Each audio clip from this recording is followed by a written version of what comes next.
Asal kamu tahu. Jadi begini, di Islam itu standar yang paling dasar basisnya saya belajar bisa sampai memilih ke dalam Islam adalah jika memang sengaja dan tidak disengaja, niatnya kita. Jadi niatnya kita tuh yang menentukan, oh misalnya niat ini jadinya sah atau tidak sah, dosa atau tidak adalah niat. Nah kalau emang niatnya kita, misalnya dari sejak kita menikahi suaminya itu, kita tahu, oh kemampuan ekonomi saya lebih kuat.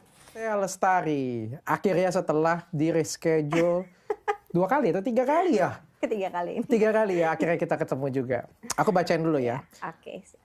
By the way, nama kamu bagus banget tuh. Jaslyn Thea Lestari merupakan mualaf yang sebelumnya merupakan seorang ateis. Jaslyn telah 7 kali dibaptis. Ini mualaf, tapi sebelumnya 7 kali dibaptis. Jadi ini Kristen ya. Yang dulunya seorang pemusik di gereja yang menurutnya agama terdahulunya tidak masuk logika. Agama mana sebenarnya yang masuk logika?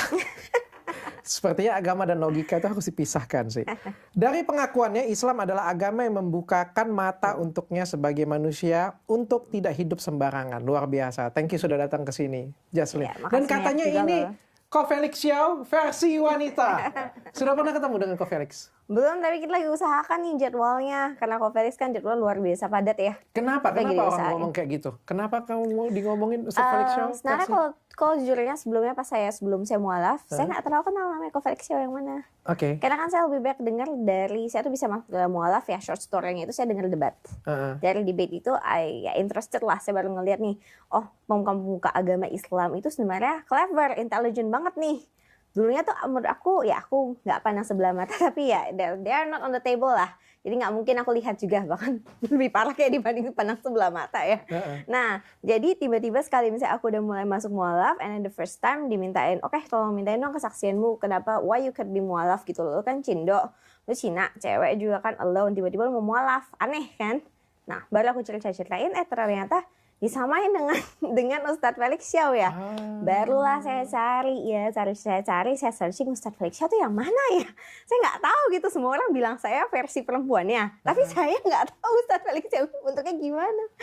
Akhirnya baru I look, jadi mungkin dengan cara, mungkin retorika or how the way we talk, a little bit similar ya, ada similarity dari itu. Tapi kalau kemampuan agama ya jelas enggak, karena kan saya baru masuk Islam ya, pasti no. Tapi dari eloquence-nya, dari how we talk. Oke, kita akan tanya-tanya adiknya Ustadz Felix Xiao. Tapi umur berapa? Saya 24 tahun. 24 tahun. Oke, sudah nikah? Belum. Oke, sudah ta'aruf? Masih gagal. Masih gagal ta'aruf. Iya. Berapa kali?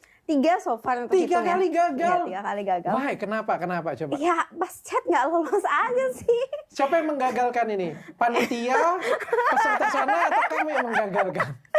Ada yang saya gagalkan, ada yang udah kita tiba-tiba silent, and then silent terus disappear. Ada juga dari saya yang saya kayak lebih bagus kamu nggak ngomongin saya deh, ntar kamu sakit hati. Ya, ada juga yang begitu. Nah ini jadi worry-nya kamu nggak sih? Kalau kamu tuh di ngomongin dia Ko Felix Xiao versi wanita. Kita sama-sama tahu Ko Felix Xiao bagaimana ya. Orangnya cerdas, orangnya dominan. Dan aku ngomong dengan kamu, aku nggak tahu sampai di mana logiknya kamu. Nanti kita akan bertanya dan di bagian akhir mungkin akan lebih kelihatan. Tapi paling nggak sampai detik ini aku ngelihat kamu juga dominan orangnya. Alhamdulillah sebenarnya emang I'm quite dominant because basicnya aku debater ya dulu ya. So we always like to search for the loopholes to find out the truth. Selalu begitu. Ya, kamu juga orangnya cerdas, terlihat dari cara kamu berbahasa, terus juga dari background pendidikan kamu, pemikirannya kamu. Nah, pernah nggak sih ada ketakutan kalau misalnya kamu nikah? Kan kalau di Islam ini kan kita harus patuh ya kepada suami ya. Ya kan nggak semuanya dianugerahi suami itu yang cerdas, nggak semuanya dianugerahi suami yang bijaksana, yang tidak semuanya dianugerahi suami yang juga bisa memimpin lebih baik. Nah kayak gimana kalau misalnya nih, ini misal ya, dari semua lini tadi lebih bijaksana, lebih cerdas, kemampuan berpikirnya, kamu lebih semuanya daripada dia. Kayak gimana coba? Nah, kalau dari aku persepsi namanya kita membangun bahtera rumah tangga ya. Saat kita mau menikah itu, saat kalau misalnya kita dominan, kita kan sama Cindo ya. We believe, bagi saya believe dengan yin dan yang. Jadi, karena saya sangat amat dominan, saya harus mencari pasangan yang bisa merepress saya. Karena kalau misalnya saya terlalu dominan, terus saya mencari pasangan juga dominan, itu akan perang dunia setiap hari. Betul. Jadi saya harus mencari pasangan saya. Mungkin saya yang-nya saya tuh harus disesuaikan, distabilkan. Harus memang ada pasangan saya, bukan berarti dia kurang bijaksana atau kurang wise ya. Saya kebijaksanaan, kewisean itu kan persepsi semua orang berbeda. Tapi yang saya butuhkan adalah bijaksana untuk meng-tame saya. Oke. Jadi harus bisa menaklukkan saya. Tapi menaklukkan saya juga karena saya orangnya mungkin dominan, mungkin sulit untuk ditaklukkan. Susah untuk ditaklukkan, malahan dengan cara mungkin you're being very soft gitu loh. Oke. Jadi melengkapi hal yang saya tidak punya. Kan pasti saya nggak punya, ada beberapa hal. Kayak some people very dominant. Kita tuh nggak punya hal kayak yang kayak surrender, ya sudahlah kita agak mengalah, atau kayak oke, kita menghadapi sesuatu hal tuh tidak selalu kita tuh harus harus superior kan. Mungkin kalau dari sisi saya pinginnya superior. Nah, saya harus membutuhkan pasangan atau imam yang bisa memberitahu saya bahwa superiority is not everything. Oke. Cari jodoh dalam keadaan lurus saja, yang seperti kamu sebutin tadi itu susah. Susah banget. Apalagi kita ngomong ta'aruf nih. Tapi itu first experience saya juga, saya baru jalan ta'aruf ya. Saya mikir lah, ini sih susah banget sih. Ini sama kayak interview karyawan. Nah, tapi kayak gini, kalau interview karyawan kan kita kan cuma kelihatan luarnya aja ya. Betul, nggak bisa lihat dalamnya. Betul. Apalagi kan kamu kan bukan wanita pada umumnya. Wanita pada umumnya kan mungkin lebih penurut, lebih ke ikut suami. Tapi kan kamu cukup dominan ya, ngomong betul. ya. Kayak gimana kalau kamu ketemunya ta'aruf, ketemunya dominan? Ya mau nggak mau langsung digeser Udah nikah nih. Waduh, udah nikah nih. Ta'aruf nggak ada yang tahu kan. Begitu kamu dominan, pokoknya dia juga dominan. Nah, itu juga dari sisi saya ta'aruf itu saya tidak benar-benar. Ta'aruf itu kan ada sistematikanya ya. Sistematika yang jelas ya, 100% like what. Saya tuh lebih ke sistematika di mana saya ta'aruf, tapi saya ingin tahu nih orangnya. I will give him some tests yang bisa melewati saya dulu. Jadi dia harus melewati tes. Bukan kayak gitu, kayak gini. You have to see my worst and my best gitu loh. My best, in front of camera, in front of everything. Maybe that's the best ya. Atau maybe in battlefield or anything. Maybe it's the best. Tapi the worstnya juga, loh, you have to see. And you have to see whether or not kamu tuh bisa survive me gitu loh. Or you can tame me. Sebenarnya bukan survive ya. Kalau survive itu kan cuma kayak sedih banget, miris banget, itu cuma survive. Tapi gimana cara kamu bisa membuat saya mengerti? Kayak gimana kalau misalnya kamu sudah nikah nih? Suami kamu tadi kayak, ya susah juga kalau kita ngomong orang dominan itu kan pasti mandang orang lain itu sedikit lebih di bawah kita ya pemikirannya ya. Itu orang ada dominan itu pasti ada gue ngerasa lebih superior, lebih jago, lebih pinter, lebih se-step di bawah kita gitu. Dan kita nggak setuju dengan keputusan yang diambil. Tapi dia tetap suami, di mana secara Islam suami itu adalah imam, betul sekali. Dan kamu harus ikut kata-kata suami. Harus menurut dan tidak boleh membantahnya. Jadi begini, kalau memang dalam posisi saya dari rumah tangga, yang saya harus paling saya perhatikan adalah mawas diri. Saya harus mengerti bahwa diri saya sendiri berbahaya nih. Jadi not 100% I should believe myself. Jadi kayak gini, kadang kita kan pasti itu karena kita ego sebenarnya. Yang membuat kita tidak mau menyerah adalah ego. Superiority itu bisa nggak diturunin? Bisa. Kalau kita mengerti namanya konsep, emang misalnya kita dalam Islam terutama jika kita turut dan mengikuti kata suami, kita bisa merespek suami, walaupun kadang kita merasa opini lu nih kadang ya, lu mikir apa enggak sih, kadang kan bisa begitu kan di pandangan kita. Tapi kalau kita bisa meredamnya ke bawah dan kita bisa kembali mengingat bahwa kita tuh adalah Islam, kita adalah Muslim gitu. Bagaimanapun suami walaupun sejelek-jeleknya itu tetap suami kita. Dan kita turut karena perintah Rasulullah, dan emang itu perintah dari Allah sendiri. Kita turut, kita tunduk, pahala kita luar biasa. Jadi kalau kita bisa sampai ke tahap itu, superiority-nya bisa kita tekan. Menurut kamu bisa nggak? Alhamdulillah saya usahakan sebisa mungkin sih. Alhamdulillah saya biasakan sebisa mungkin. Itu bisa dilatih soalnya. Bisa dilatih ya? Itu bisa hal yang bisa dilatih. Tapi ini topik yang amat sangat menarik sih. Yes. Aku pegang kamu ini, aku nggak akan ngomongin cerita mualaf kamu karena udah bisa banyak. ketemu di mana pun. Iya. Yang aku pengen ngobrol karena menurutku ini suatu hal yang menarik. Kamu pindah dari agama Kristen, kita bilang, ke entah ke ateis, entah kemana, terus kamu pindah ke Muslim. As a Muslim. Mohon maaf ya, ini kan cuma pertanyaan. Iya. Kenapa kamu pilih Muslim, sedangkan sebenarnya dari beberapa pilihan yang lain, baik ini Kristen ataupun ateis, menurutku Muslim ini yang paling tidak menguntungkan bagi wanita. Exactly. Sebenarnya itu tidak menguntungkan bagi wanita secara logically-nya tidak menguntung. Patriarki. Yes. Dan pokoknya sebagai wanita itu benar-benar ya nggak setara dan sedikit dirugikan lah ngomongnya.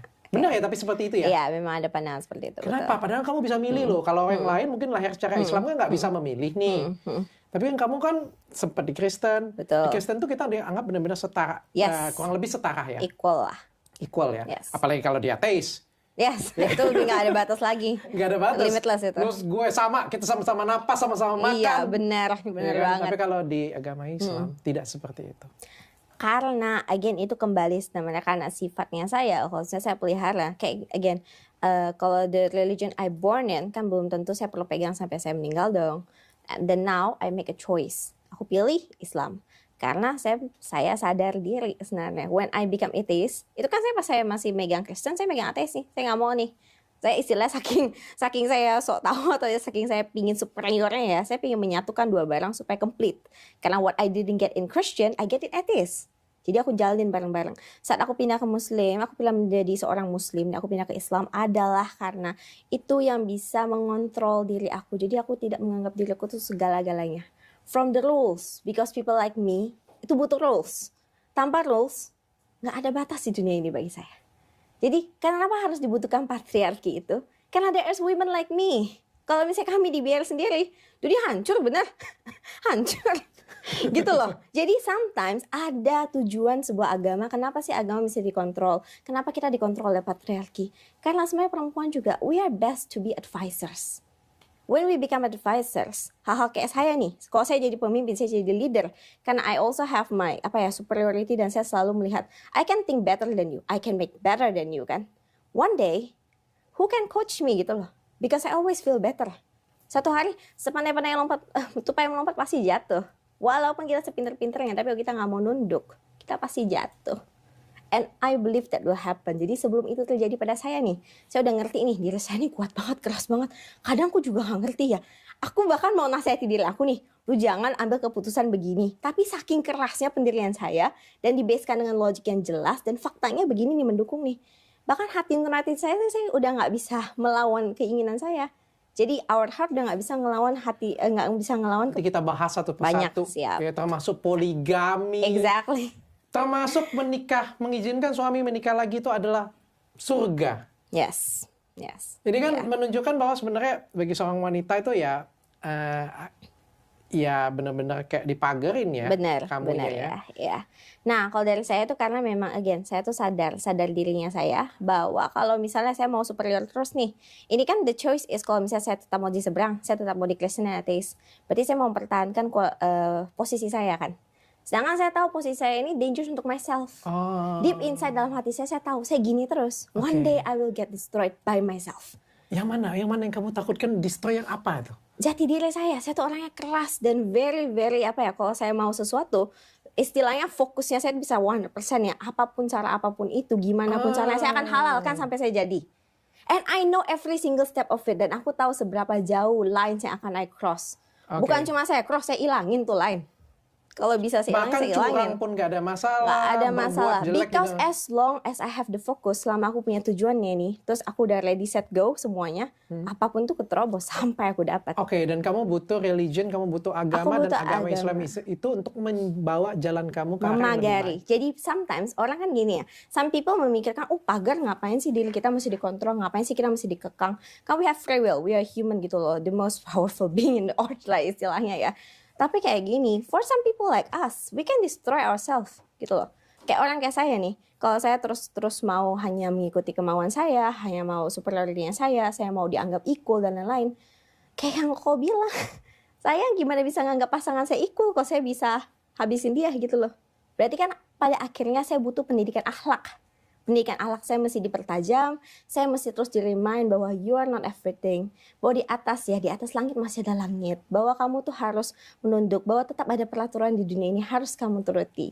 Kalau enggak akan jadi orang yang sangat jahat. Nih, kok orang kenapa bisa jadi sangat jahat? Mungkin sometimes dulu kayak masa lalunya baik ya. Orangnya kalem, orangnya pinter or something. Tapi kok dia bisa sangat evil sih? It doesn't happen suddenly gitu loh. Mungkin mereka tuh punya tahap-tahapan di mana mereka bisa insyaf ya, mereka bisa sadar diri. Tapi mereka menolak. Mereka mementingkan, yang penting saya dapat kemauan saya. We only live once, right? Tapi kayak gitu, saya melihat the other side of it. Okay, we only live once. We get everything we want. With what cost gitu loh. There is the cost of everything.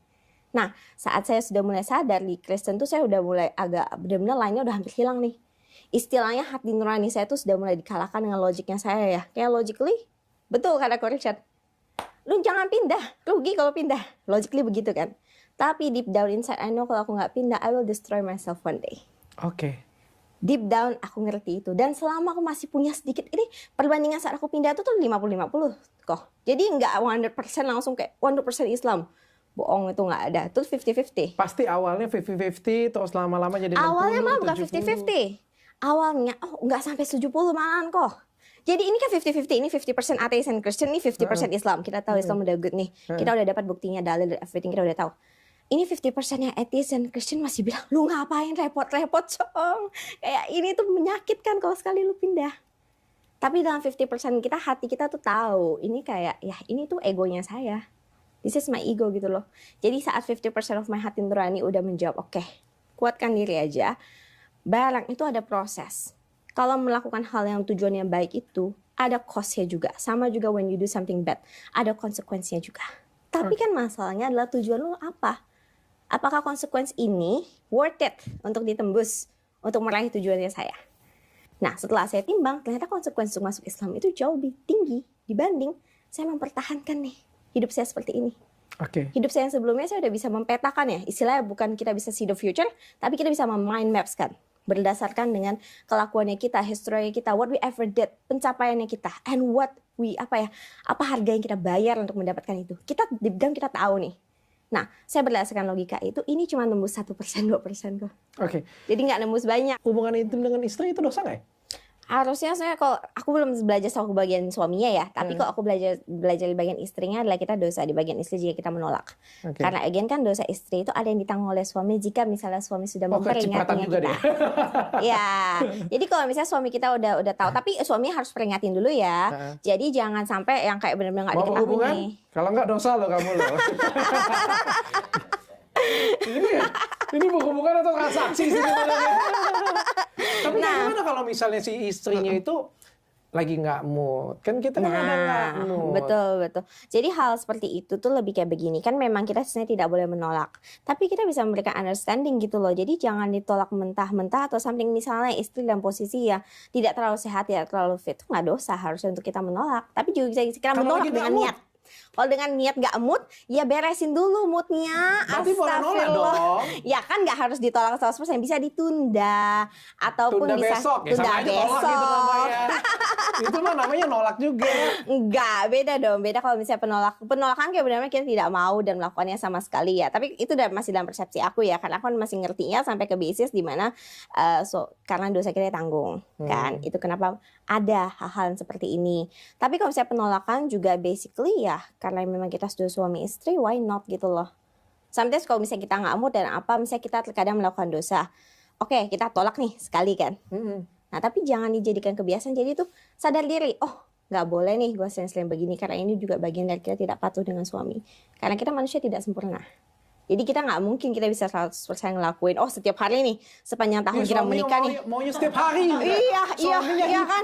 Hiper kan. Nah kalau udah masalah hiper itu ada permasalahan di bagian suaminya. Habis dia misalnya melakukannya. Oke, kalau misalnya kamu mau patuh sekali, sebenarnya kan kepatuhan kita mau dosa atau enggak tergantung kita dong. Niatnya kita kan.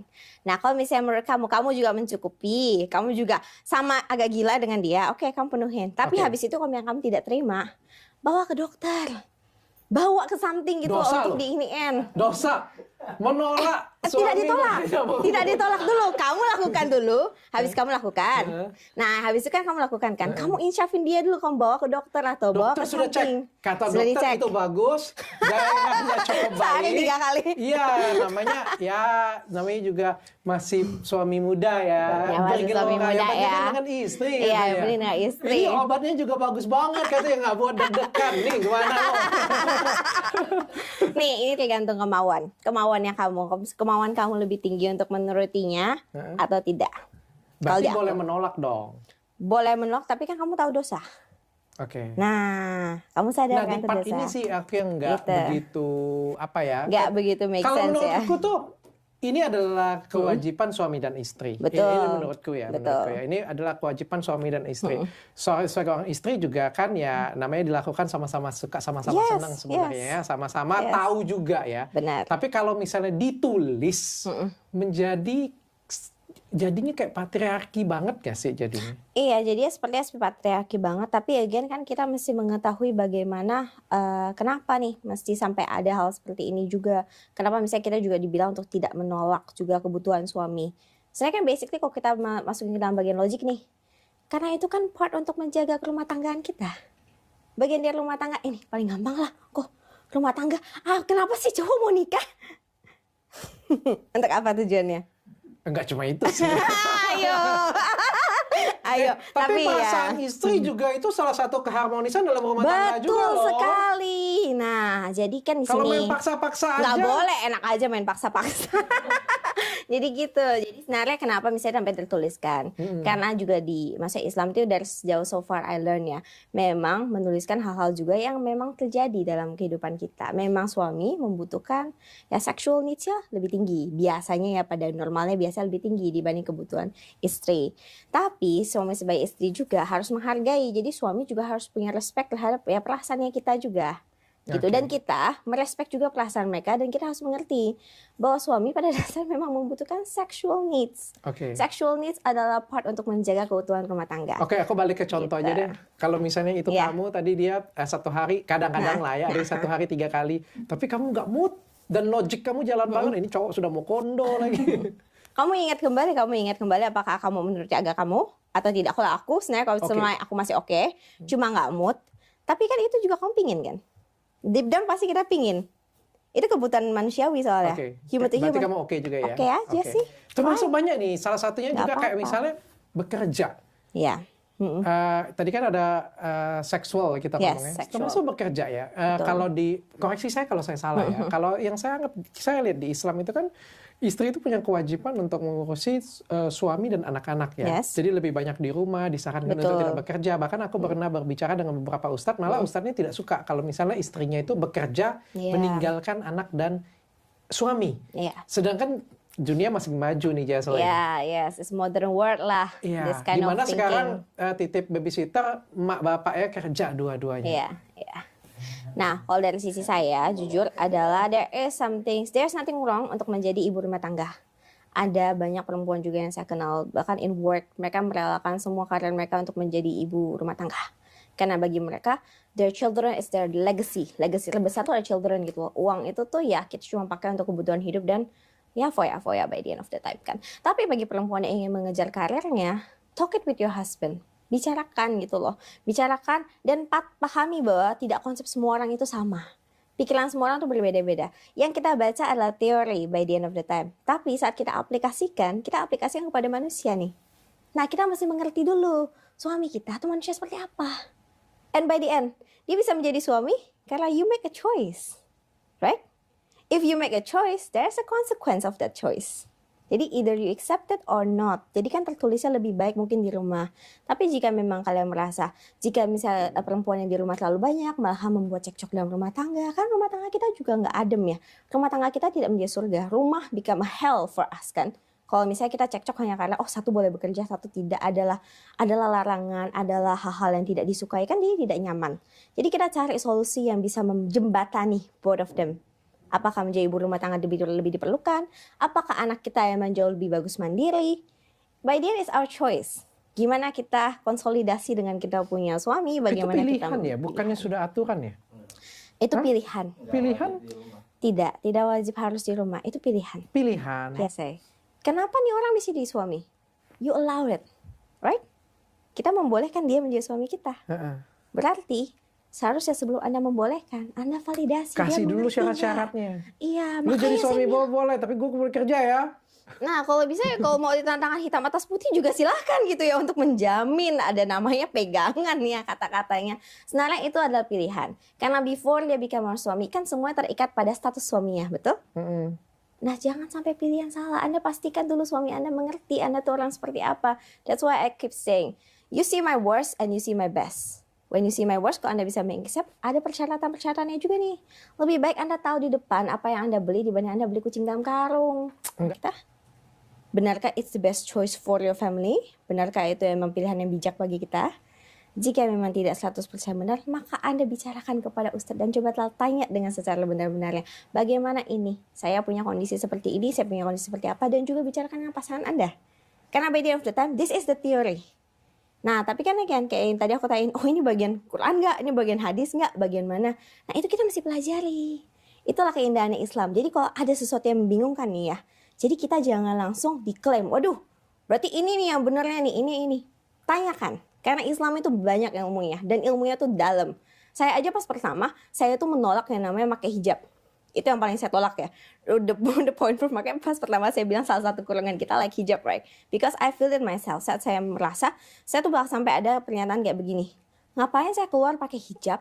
Kalau pembicaraan saya, sikap saya, jujur I'm still very orang yang still very cruel, orang yang kejam, orang yang kadang menurut saya juga saya tidak bisa 100% kontrol gitu loh.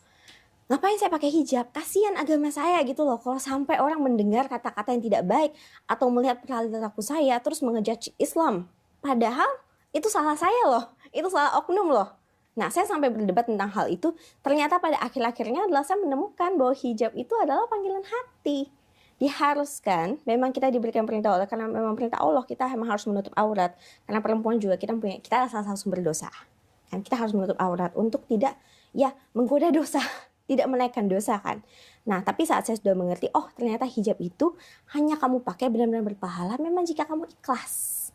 Dan memang itu panggilan hati. Jadi tidak secara kamu dipaksa, secara bagaimana itu kenapa nowadays masih banyak yang belum berhijab dan belum benar-benar menutup auratnya 100% ya.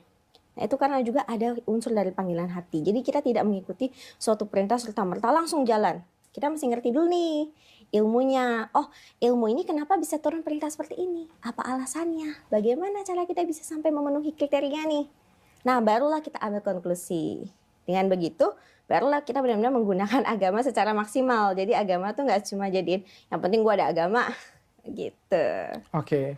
Kayak gimana kalau misalnya kamu menikah tadi, gantian nih, suami kamu yang nggak menafkahi batin. Menafkahi batin berarti secara batin secara mental, kebahagiaan, perasaan. Menafkahi batin itu tidak memberikan hubungan seksual ya. Yes. Kamu udah ajak nih, dia nggak mau. Itu hukumnya apa sih? Kalau istri hukumnya gimana ya? Kalau istri nggak mau kan dosa. Itu aku mesti tahu nih. Aku belum tahu saya sisi yang istri. Kalau misalnya istri kan kalau istri nolak kan dosa nih. Kalau cowoknya nolak terus sampai 8 bulan dia nggak mau main dengan kamu. Kita sih kalau misalnya kita sampai 8 bulan begitu. 8 bulan yang mau main dengan kita. Udah aja pergi aja ke pengadilan deh, beresin deh. Itu masuk ke dalam talak. Oh ya? Harusnya itu masuk ke dalam. Mungkin tidak talak 100% karena saya talak untuk jatuh talak 1, correct me if I'm wrong, tapi ini yang sudah aku pelajarinya. Jatuh ke dalam talak 1 adalah tidak nafkah batin dan tidak nafkah jasmani. Jadi kamu tidak diberikan uang juga dan tidak diberikan sexual needs-nya kita. Tapi dengan kamu tidak memberikan sexual needs in 8 months, sudah jelas kamu punya hak untuk menjatuhkan talak. Karena itu juga bagian dari rumah tangga kita. Rumah tangga itu tidak bisa tidak melakukan hal itu. Kita manusia diciptakan berbeda untuk tujuannya melakukan itu. Juga salah satu tujuan kita adalah untuk bereproduksi gitu loh. Tapi jika Anda sudah mendinai, sudah talak. Jadi nggak perlu ngoceh-ngoceh mau ke misalnya ke psikolog lah, mau perbaiki hubungan lah, mau apa. Faktanya udah 8 bulan. Agama kita memberikan tuntunan nih, ada jalan keluar. Ikuti saja.